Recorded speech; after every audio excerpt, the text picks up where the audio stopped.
You can raise your hand if you have a question. Yes, Madhav just prompted. Thank you, Shri Gurudeva. So my question is about Sri Chaitanya Mahaprabhu, because we know that he comes and he also teach by his own example. So I always had this question about his receiving sannyas, not in a Vaishnava, not from a Vaishnava guru, no? And because we know that when he appeared also, he prepared his lila, making appearing before him some other associate that will be favorable for his mission. So I was thinking why he didn't because he received initiation from Shrila Puri, who, if I'm correct, he received sannyas in the Madhva line, no? So it's a Vaishnava line. So why, when he took sannyas, he took this decision of receiving it from a Mayavadi line and not from, maybe from other line who are Vaishnava, maybe in South India or somewhere? Gurave Gaura Chandra Radhikai Tadale Krishnaya Krishna Bhaktaya Tad Bhaktaya Namo Namah. So the question is, if Mahaprabhu has come to this world to teach bhakti by his own example, why did he take sannyas in the line of Śaṅkarācārya? Why did he not take from a Vaishnava sannyasi? So this is the question. So the question itself is something wrong. Because, first of all, Keshava Bharati is a Vaishnava.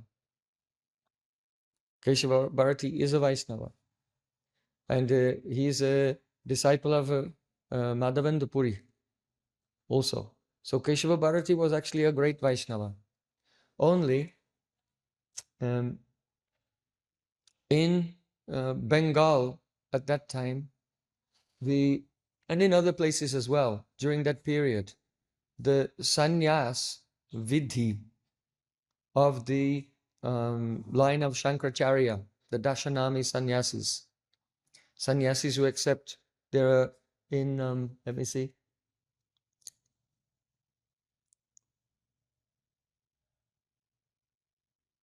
there is one Samhita, and it has 108 names of sannyasis. Of those 108 names, only 10 are accepted in the line of Śaṅkarācārya, so they're called Dasanami sannyasis.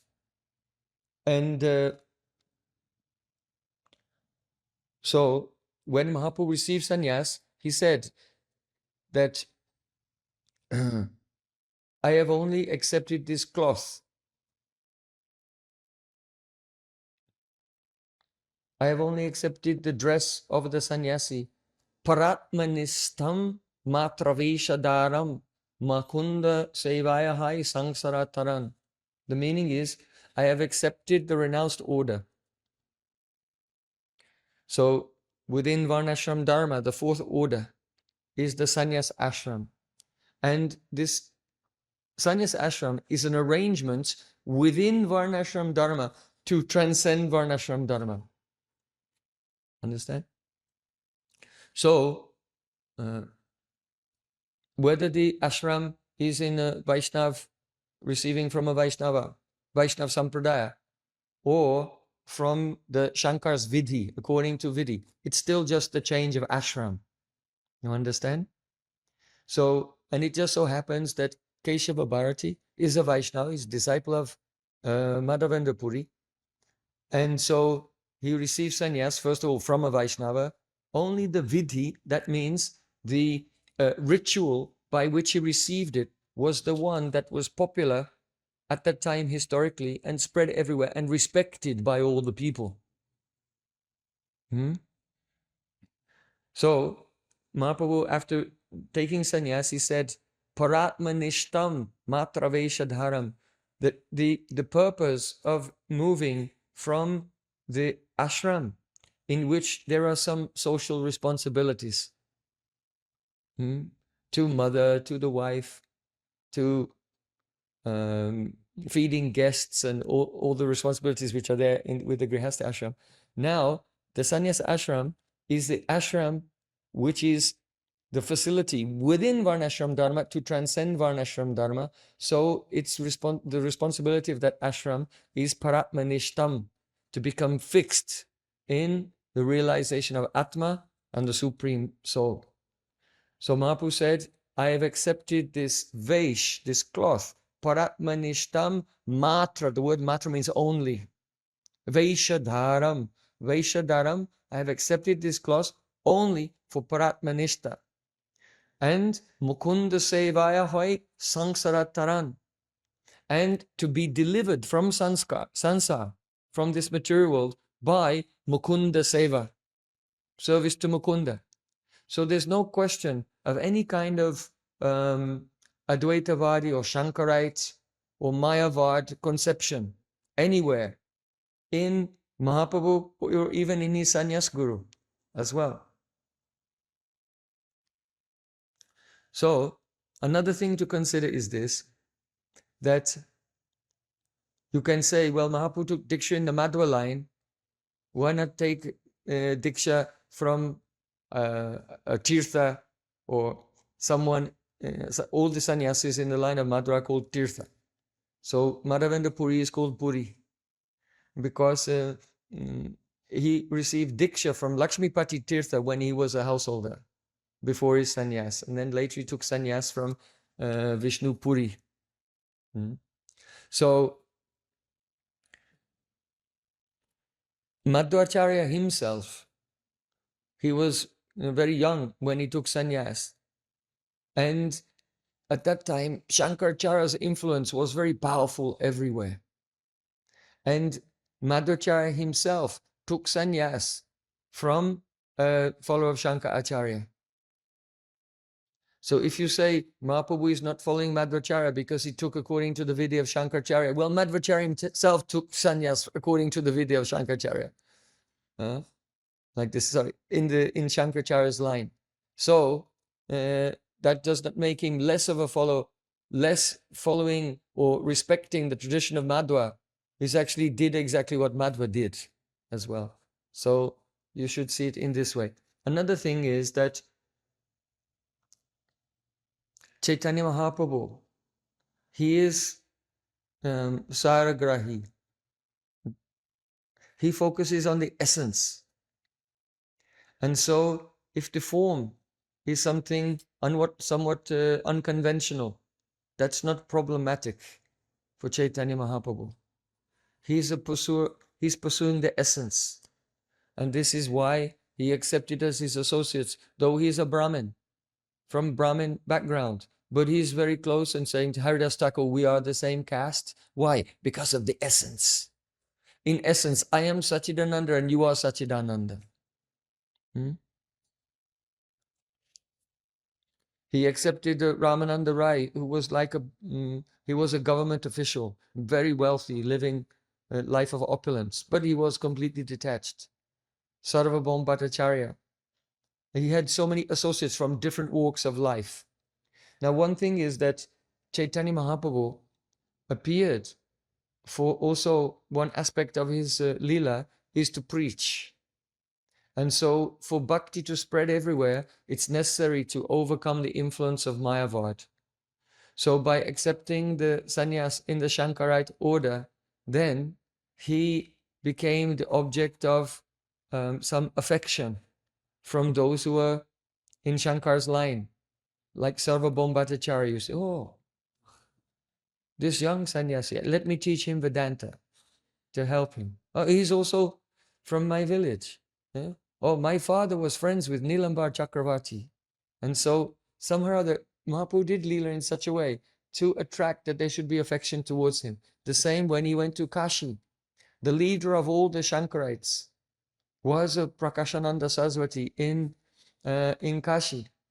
So he was saying, oh, he was saying, he's in our line. Why is he sitting outside? Come and sit inside with us. Yeah? So on the one hand, Mahaprabhu just accepted the renounced order in order to become completely focused on and attain Krishna by setting that example. On the other hand, he didn't take from a Shankarite, it was a Vaishnava. And on the other hand, it was also like a cover that he could infiltrate easily into the Shankarite community. and they would feel some possessiveness for him, and then they would have some piety from that, transcendental piety from that, and then he converted them all. So another thing is that Mahāprabhu is Tranadapi Sunichena, more humble than a blade of grass. So it's so heartbreaking when you see his humility. And when Mahāprabhu met with Ramananda Rai, then Ramananda Rai said, I'm just a Sudra, because he was from the Karan caste. They're like Kayastas in Orissa. There's a caste called Karan caste. So they're technically Sudras, but they're very expert in management and economics and all those things. So they became very powerful, and they would generally be in the employment of kings. And then they would use their financial networks and contacts in the service of the government. So Ramananda Rai is saying to Mahaprabhu, I am just a Sudra, and I'm fallen in this world. And Mahaprabhu said, no, you are Kiva Vipra Kiva Nyasi Sudra Keninai, Ye Krishna Tattva Veta Say Guru Hai. Whether someone is a Sudra or a Sannyasi, whoever they are, if they know Krishna Tattva, that person is Guru. And Mahaprabhu was glorifying him. And then Mahaprabhu was self-deprecating, saying, I don't have even a slight trace of bhakti. I am a Mayavadi. I'm a Mayavadi sannyasi. You see? So then there's also that aspect of his lila. Of course, he's not a Mayavadi, but only because he accepted the sannyas ashram according to the vidya of Śaṅkarācārya. Then he could plausibly say, I am a Mayavadi, because there's no one who has less bhakti than a Mayavadi. A Mayavadi has no. Mayavadi is the most extreme antithetical position that you can take against bhakti. So this is also part of Mahaprabhu's humility as well. Okay. Is it clear? Yes. This is a sampradayic vichar. It's very subtle. Very often people are hasty in coming to their conclusions and seeing things, measuring them from the external perspective without understanding the mood, the heart, the historical context, all of these things. Therefore, it is only possible to understand Sampradaya Tattva, the actual true nature of the Sampradaya, by hearing from one who has heard, but from one who has heard, from one who has heard, from one who has been enlightened into the Tattva of the Sampradaya. Otherwise, just reading books here and there are so many opinions, and you'll just make up your opinion based on a mixture of those opinions. Yes, raise your hand if you have a question. Damodar Vilas. Sure, Gurudev, previously you mentioned about Bhagavad Sampradaya and Diksha Sampradaya, and it's look like... First, make it clear. Bhagavat Guru Parampara and Pancharatrik Guru Parampara. Yes, Bhagavat Guru Parampara. Does it mean that we can attain Goloka Vrindavan by without Diksha mantras, without Diksha initiation?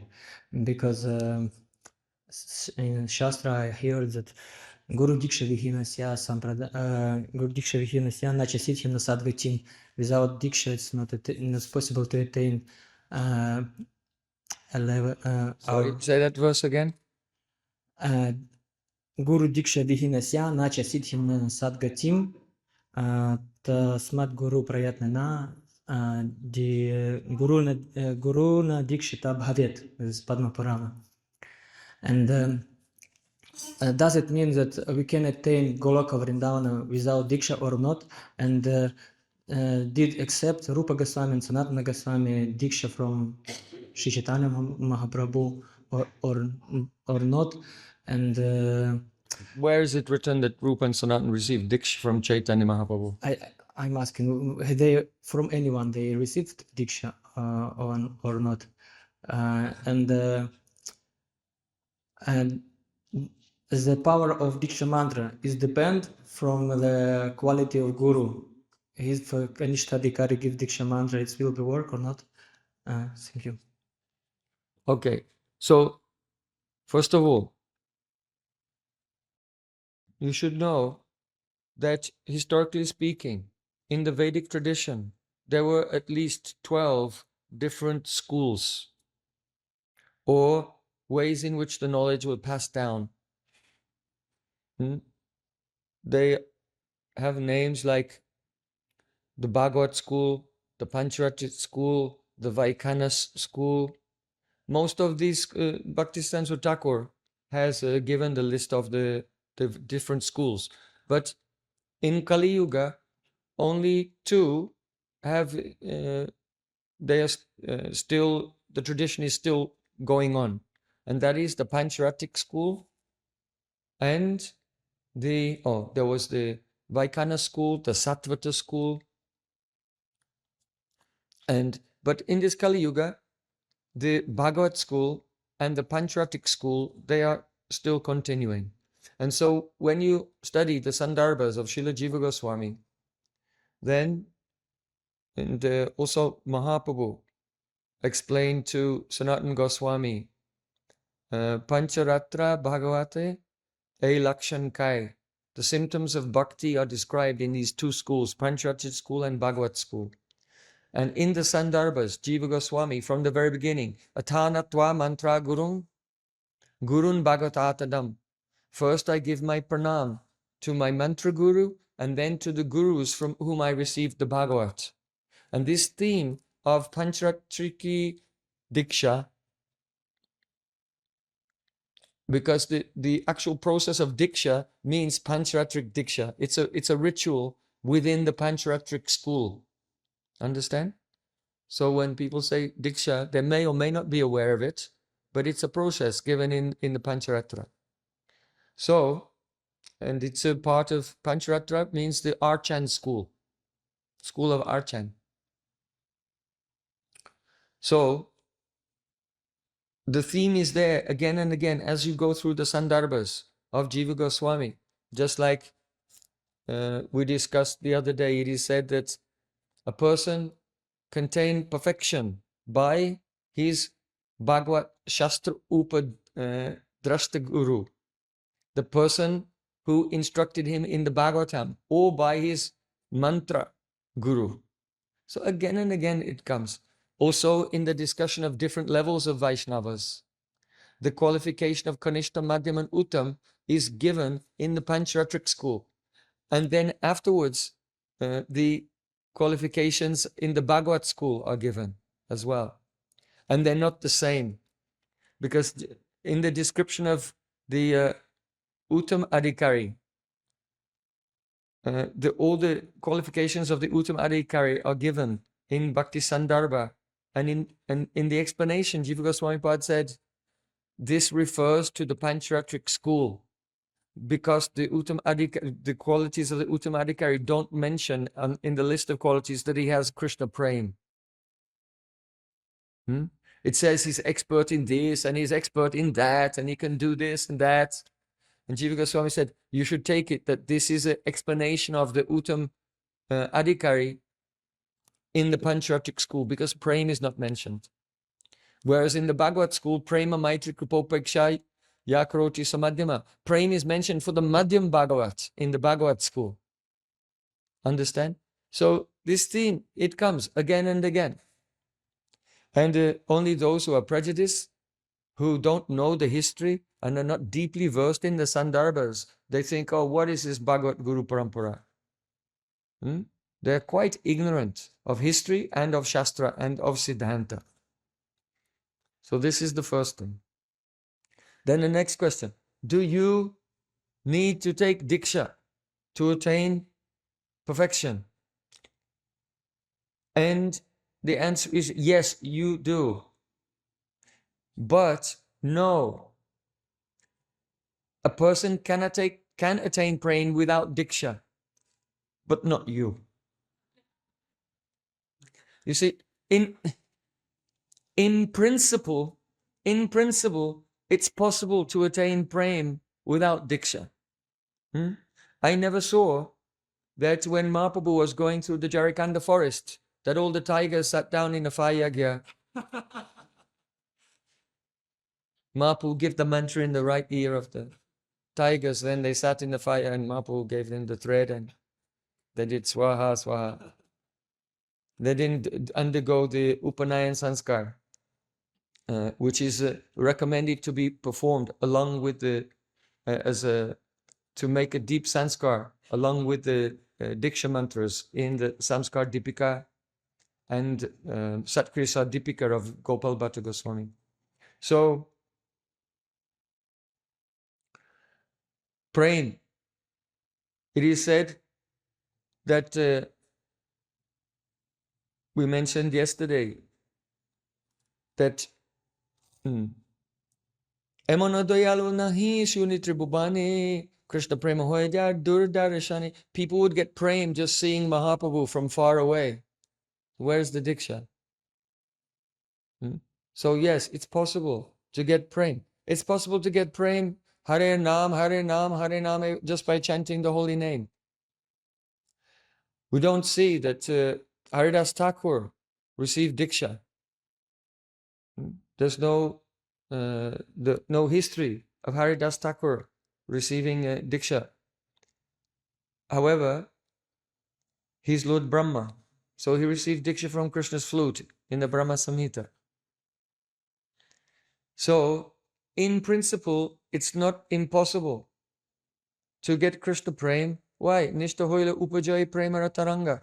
By being fixed in any anger of bhakti, you can get Prem. And Jiva Goswami even says this in Bhakti Sandarbha, that any one of the angers of bhakti can give perfection.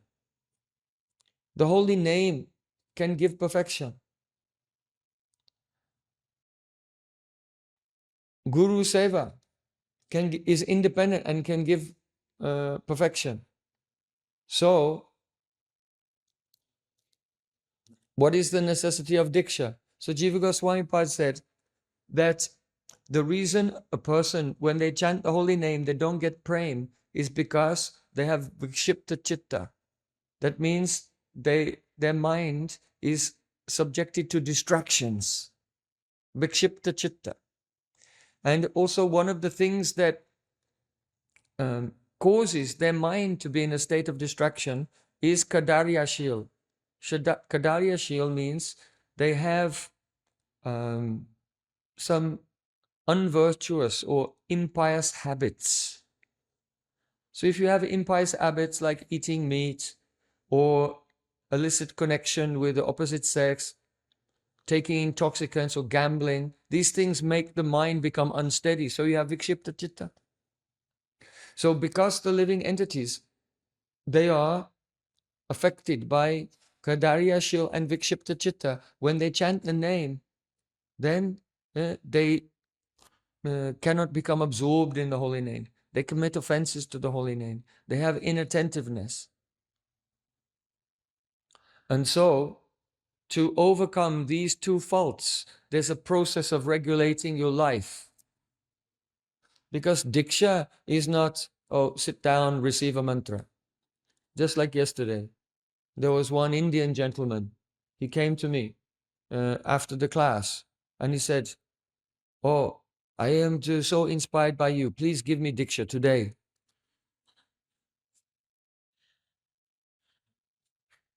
He said, I was initiated in Rishikesh by a yogi there. But now I want to do bhakti.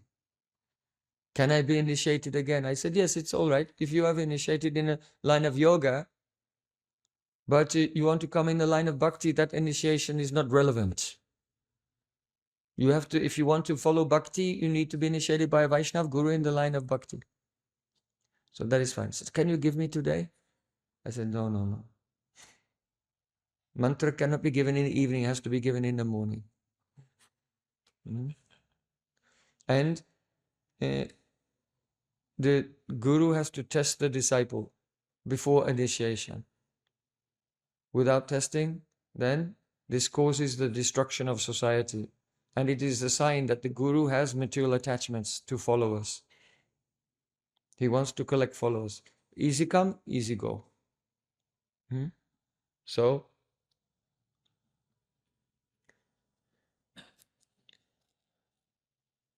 we're discussing the process of Diksha. So Diksha is not only being initiated on that day. Diksha is Pancha Sanskar.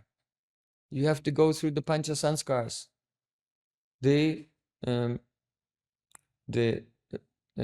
Tapa and Urdhva and Nam and Mantra and Yag, 5 Sanskars.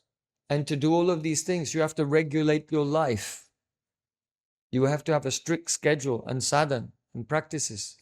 And so it's the process of Diksha which takes away one's bad habits and creates the environment to overcome vikshipta chitta, unsteadiness of the mind. And then when one remembers the holy name, then he can get the benefit of the holy name. But we cannot chant purely without having sambandha gyan, relation with Krishna. So the Diksha mantra gives the samskar of a particular relationship with a particular Ishtadev. And so the process of Diksha is actually just creating the opportunity to be able to chant purely. Understand? Because in the holy name, in the Diksha mantra, what is it?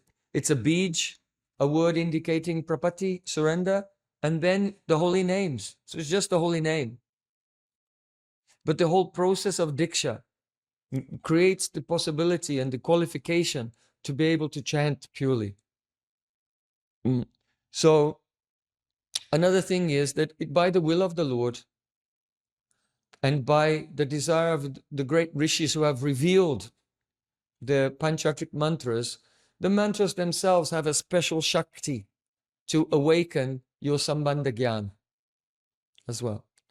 So Jiva Goswami Pad said that those who want to have a special relationship with the Lord and who want to overcome their bad habits and vikshipta chitta, they should receive mantra and Panchatric Diksha from a qualified guru. They should do that. So we can say as a general rule, if you're not a direct incarnation of Lord Brahma like Haridas Thakur, if you haven't received initiation directly from Krishna's flute in your previous life, then you will probably need to take Diksha.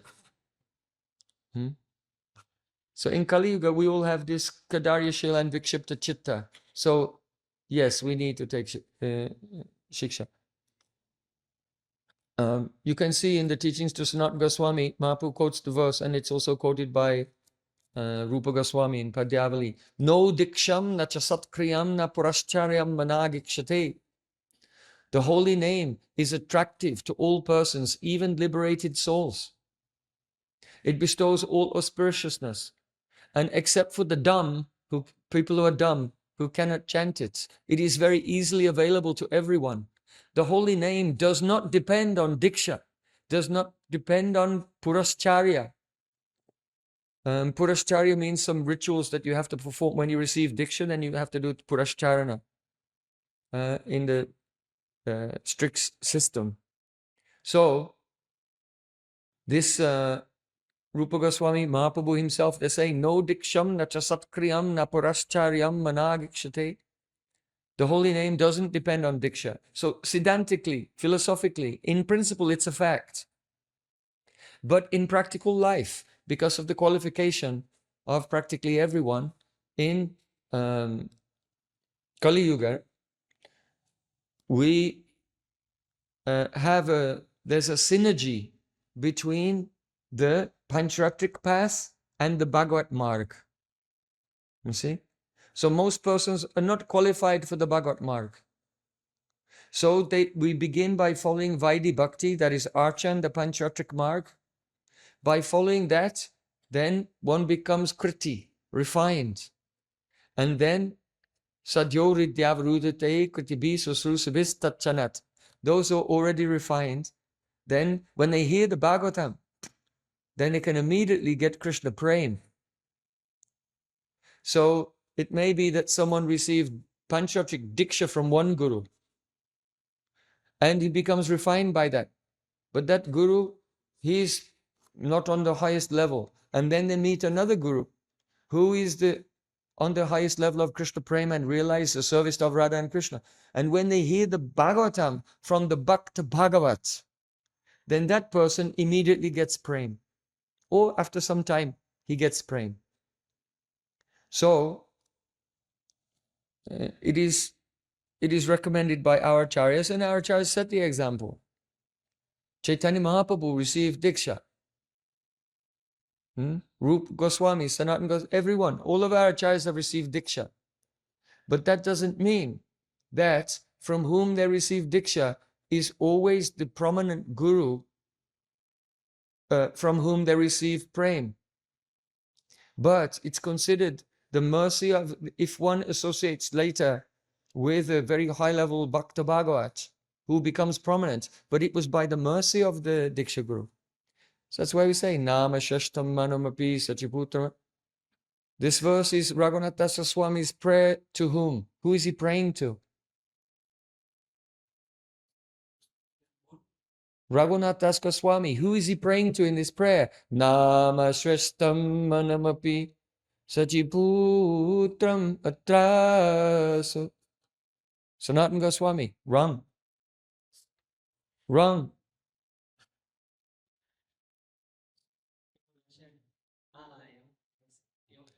You see, it is his Diksha Guru is Yadunandana Acharya.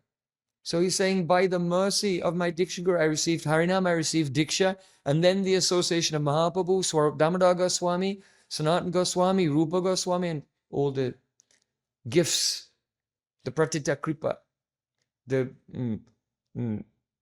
abundant, overflowing mercy of Yadunandana Acharya. So we can say Sanatana Goswami, Swarup Damodar Goswami, Rupa Goswami, they're his Bhagavat Gurus.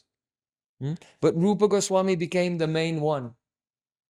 So in this way, the ideal situation, the ideal standard that was set by Mahaprabhu, that was set by Rupa Goswami, Sanatana Goswami, and all of our acharyas, is that perfect, the harmonic relationship between the Pancharatrik Marg and the Bhagavat Marg. And this is why if you look at the logo of the Gaudiya Math, once we were in Latvia, in a festival in Latvia, and I gave a lecture only on the meaning of the logo of the Gaudiya Math. Have you seen the Gaudiya Math logo? No? Oh, yes. Logo. It has the Gopal Yantra, but it has the Pancharatra on one side and the Bhagavat on the other side. And Vidhi on one side and Rag on the other. You see? In the Raga Marg is for the qualified, purified and refined persons who have very high class association. So that means they've actually entered into Shuddha Bhakti. And so for those persons, Krishna Nam, Rup, Gun and Leela, when they hear it, they realize it. When they chant about the associates of Krishna, they are realizing the associates of Krishna. So they can follow the associates of Krishna. You cannot follow someone that you cannot see. There says, I'm following Lalita Sakhi. Yes, have you seen Lalita Sakhi? I'm following Rupa Manjari. Have you seen Rupa Manjari? Then how will you follow? What are you following? Following your imagination. So in the beginning, persons, they will take up the Vidhi Marg. They're actually in our line. If you have an advanced guru, then you are in Raga Marg from the beginning, but just not qualified to actually do the sadhana of Raganuga. Because by associating with the Vaishnava in Raga Marg, then the Shraddha, the faith that you get, is actually Lobhamayi Shraddha. There's some greed in it. It's not impelled by fear and rules and regulations and logic. If you have a high-class guru and high-class association. But the problem is because there are so many anarthas, one is not qualified to do the sadhana of Raganuga Bhakti yet. So he has to take up Vaidhi Bhakti with great enthusiasm, and when the anarthas are cleared and Nishta, and then Ruchi comes, then on the strength of Ruchi, in Ruchi there's realization of the associates, then you can do the sadhana of Raganuga Bhakti, which begins not with meditating on Siddhadeha, but meditating on the associates. Krishnam smaran janam chasya prastam nija samihitam. So in Bhagavad Marg Smaran doesn't mean remembering a description that you heard or something you read in a book about the associates. In Bhagavad Marg Smaran, and really in Vaidhi Marg actually, which is pure,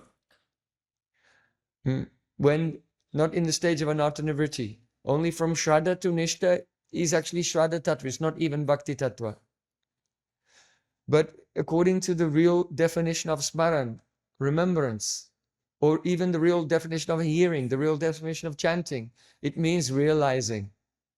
It doesn't mean some words, and the words are different from what they are describing. Abhinatvan nama namino. The name is not different from the name. The description of the form is not different from the form.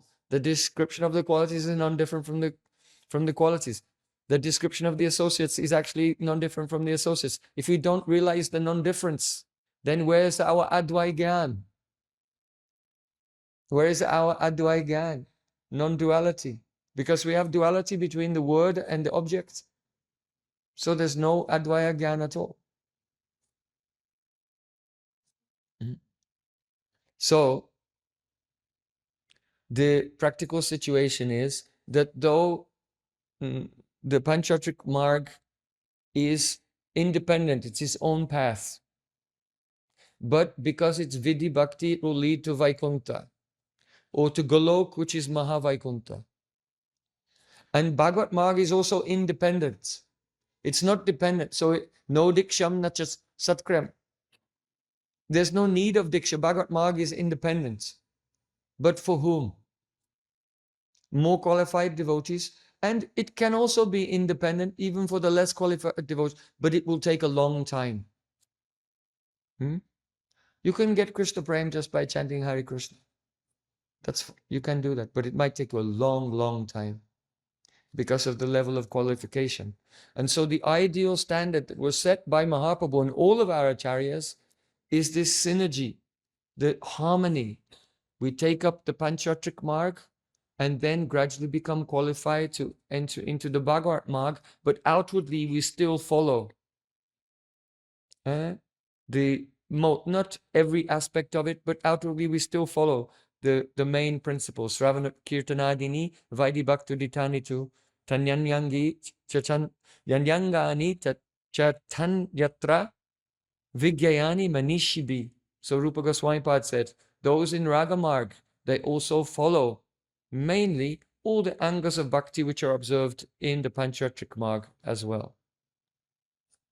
So now it's related to Madhav Das Brahmachari's question that Mahaprabhu is Saragrahi, he takes the essence. And so because the Bhagavad Marg does not require all the vidhi of the Panchatrik Marg, and to establish the superiority and the greatness of the Bhagavad Marg, even though Chaitanya Mahaprabhu received Diksha, he didn't give Diksha to anyone. He didn't give Diksha to anyone. So then, how can, if someone says Bhagavad Guru Parampara is nothing, everything depends on Diksha, then how can anyone say that we are Gaudiya, the followers of Chaitanya Mahaprabhu? You see? So he deliberately did not give initiation to anyone to show the transmission of prema is not dependent on Diksha. But at the same time, we should follow the example of our acharyas.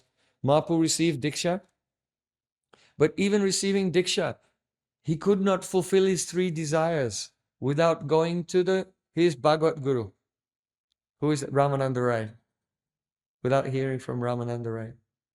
So Sanatana Goswami's Diksha Guru is, who is his Diksha Guru? We're in Navadvip.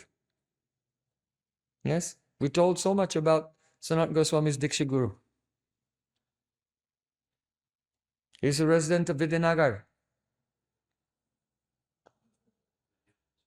Yes, Vidyavachaspati. Vidyavachaspati. He's the brother of Sarvabhauma, Vasudeva Sarvabhauma, son of Maheshwar Visharad. So he had a school there.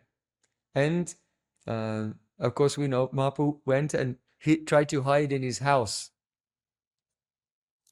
But you cannot hide the sun, so everyone discovered and they all went there, and the beautiful pastimes took place at the place of Vidyavachaspati.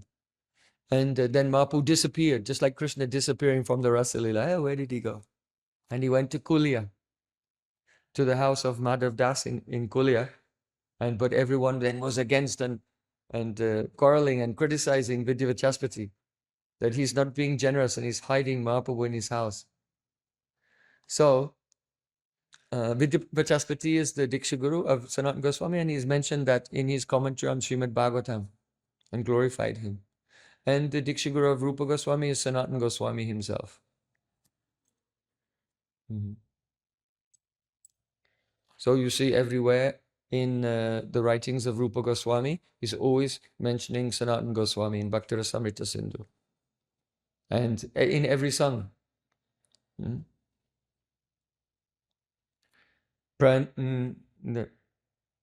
Sanaka sanatana vahanita charite. Somehow on the pretext of saying that Krishna is Sanatan, he is eternal, or among the four Kumars, one of them is Sanatan Kumar, he'll always do some shlesh, some poetic ornament of a double meaning to put the name of Sanatan Goswami, whenever he's written something, to put the name of his Guru Sanatan Goswami there.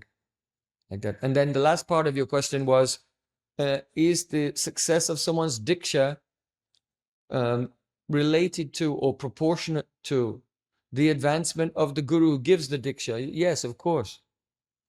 If a person has not realized the Diksha mantra, then when he gives the mantra, this is not a transcendental mantra. This is not Vaikuntha Vayu, the air which has come from the spiritual world. It is called Nasik Vayu. That means the air that went in his nose came out from his mouth.